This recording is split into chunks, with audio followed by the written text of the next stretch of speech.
As per request guys, update naman daw ni Pafu ang ating Fahaka Puffer Fish. Ayun na siya guys, so ang cute niya, ang pangit na ang cute niya eh, no? Lumalaki naman na siya. Konting panahon na lang eh, pwede na siyang sigang. Joke lang guys, konting panahon na lang eh, pwede na siyang mag-take down ng mga live na shrimp, live na alimango. Yung maliliit na alimango guys, kayang-kaya niya na take down yun kahit buhay. Konting panahon pa guys. Magiging addicted to the trash na siya. Ano Pafu? Kumusta ang pag-stay mo sa Schizopelma? Happy ka ba? Mukha naman siyang happy guys, ano? Lumapad yung mukha niya, lumaki na siya oh. So, konting flashback muna kay Pafu. September 2024 nung nakuha natin siya. Malit pa siya noon at shy type pa. Pagkalagay sa kanya sa aquarium eh, nagtago lang siya sa ilalim ng bato. At kung maalala nyo guys, sa mga nakapanood, nung unang dating ni Pafu, kabago-bago lang ang aquarium niya guys, eh, ang dami agad mga inhabitants. Yung coral stone, parang coral stone natin yun, na nilagay natin sa loob. May mga naglabasan na isopods. Astig nga guys, diba kumagapang yung mga isopods sa sand? Parang dinosaur era yung datingan, no? Kumagapang sa sand. Tapos may ano pa, si Rafi, yung jumping spider na naki-join in sa aquarium na nirescue natin. Rafi ang tinawag ko sa kanya kasi putol yung isang paa niya eh, diba? Rafi Tulfo, putol yung isang paa niya. Baduy. Tapos, nung nakapag-settle na si Pafu, eh, hindi na siya nagtatago sa ilalim ng stone guys. Medyo active na siya, tapos nagtitake down na siya. Ang una kong pinakain sa kanya ay yung soft part ng shrimp. Tapos, sinubukan ko din yung mga nymphs ng dubia. Okay naman yung mga nymphs ng dubia guys, kaso makalat pag kinakain niya eh, parang nawawasak yung katawan ng dubia. Ang bilis dumumi ng aquarium. Tsaka hindi rin pwedeng laging dubia sa kanya guys, kasi marami tayong mga alagang reptiles, mga geckos, mga bidis na ang pinaka-staple food ni dubia. Bilis maubos kapag ganun guys. So now guys, eto na siya, si Pafu. Hindi ko alam kung mabilis o mabagal yung paglaki niya. First time ko mag-alaga ng Pafu, or ng puffer fish. So hindi ko alam guys kung mabilis yung paglaki niya. Yung pagpapakain ko sa kanya ay normal lang, hindi yung power feeding talaga. Normal na pakain lang guys, tapos may mga days na ano siya, fasting. 1 day a week na hindi siya kakain, fasting ngayon. Actually guys, lahat ng pets ko ganun, yung mga daily na kumakain na pets ko, may mga fasting stage sila. Basta may ano sila, araw na hindi sila kakain. Kahit yung exotic bully ko guys, may isang araw sa isang linggo na hindi sila kakain kasi makakabuti sa katawan nila guys, makakabuti sa cells nila. Basta yun, basta may science yun eh. So as you can see guys, hindi maayos yung kanyang aquarium. Medyo makalat. Tapos yung mga gamit niya guys, nandito no. Nilagay ko na dito, nahugasan na kanina. So ready na siya para sa upgrade ng kanyang aquarium. Yes guys, you heard it right. I-upgrade natin siya ng aquarium. Meron tayo ditong 12 gallon na aquarium. So Pafu. Ready ka na ba Pafu sa bago mong aquarium? So kung makikita nyo guys sa loob, ay lang mag-focus. Try natin dito. Ayun guys, kung makikita nyo sa loob, in between ng stones may mga ano dito, tira-tira. Mga pagkain ni Pafu na hindi naubos, na medyo napabayaan. Parang nag-bolts ng konti. Actually matagal ko nang na-acquire tong aquarium na ito. Para sana sa ating Madagascar hissing cockroach, pero kay Pafu na muna, mas kailangan niya ngayon to. Yun guys, sa palatandaan na na-stock siya. May sapot dito. Yun no. So lilipat natin siya dito. May dyaryo pa. Hugasan muna natin to guys kasi matagal lang na-stock. Nakakahiya naman kay Pafu eh.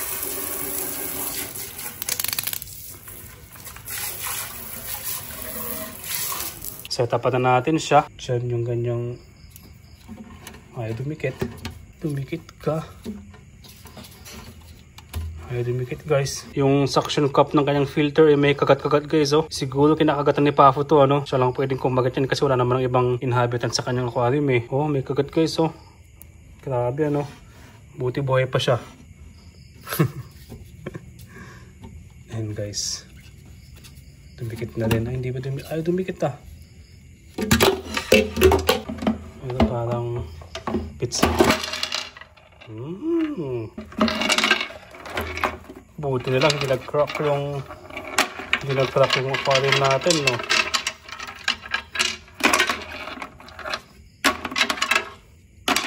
Parang mga langgam sa loob ng styro mga ino. Itong tube niya, pasok lang dito. Just like that. Tapos, kukonek lang dito. Just like that again. Ganyan lang kasimple guys. Tapos tubig na. Wala na munang sand guys. Eto, wala tong sand eh. Pero goods na goods naman siya. Nung maliit pa siya, nung may sand pa na-observe ko din na nagtatago siya sa ilalim ng sand. Pero maghanap tayo ng hide niya dito guys. Lalagyan natin siya ng hide. Kalahati na muna guys kasi mabigat to. Hindi ko muna siya pupunuin. Kasi yung lagayin niya diyan ko siya lalagay guys. So mabigat buhatin ito. Ewan ko lang guys kung ma-appreciate nyo. Pero ako na-appreciate ko to guys. Ang ganda ng full moon ngayon no. Full moon na. Hindi ko lang masyadong ma-videohan sayang. Ganda pero guys. Full moon ang laki. Eto guys yung sinasabi ko na gagawin kong hide niya. Si Groot.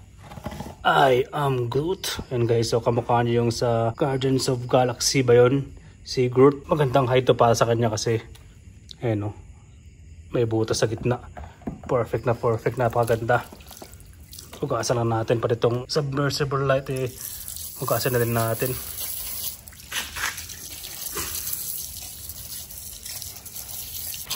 Pati sa loob. Etong driftwood na to guys, kinuha ko mula sa lumang aquarium na napabayaan ko na din. Sobrang luma na yung tubig, ng itim na. Sobrang napabayaan ko. Hindi talaga ako pang aquarium guys. Kaya enough na muna si Pafu.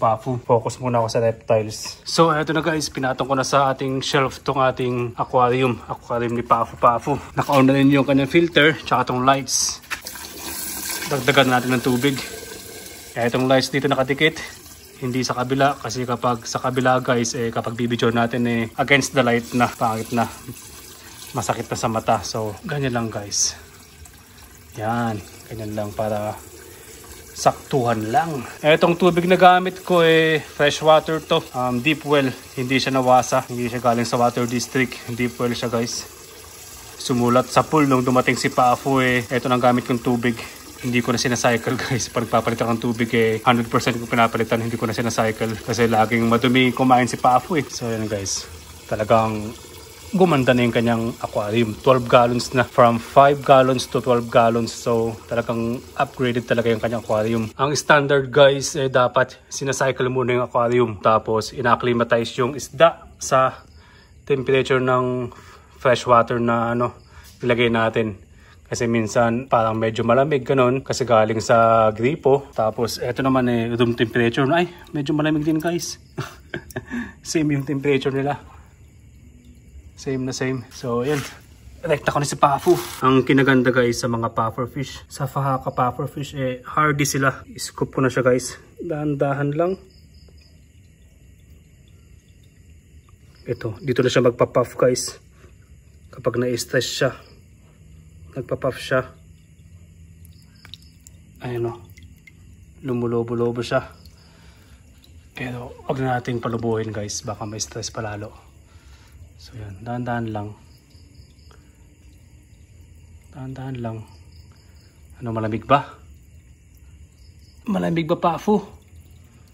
Hindi. Hindi daw. Mukhang nasanay na siya sa akin guys Hindi siya nagpanic. Ano Pafu? Okay ka lang? Ayan, explore mo ang bago mong aquarium. Yung ating filter.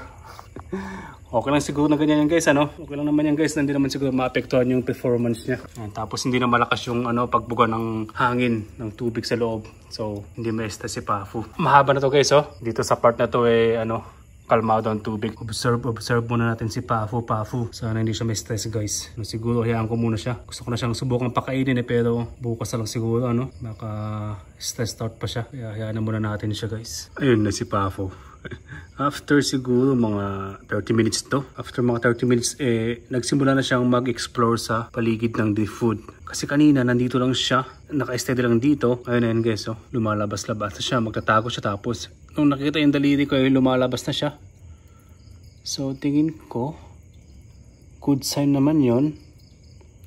Kapag settle naman na siguro si Pafu, siguro bukas kakain na siya. So yun, kita-kits tayo bukas Pafu. Kinabukasan guys, eto na si Pafu. Looking settled na si Pafu. Ilaw ko muna saglit. Yan. So asa na siya? Ayun na siya guys exploring na siya sa kanyang bagong aquarium. Kaya eto, meron tayong pagkain dito ni Pafu. Yan.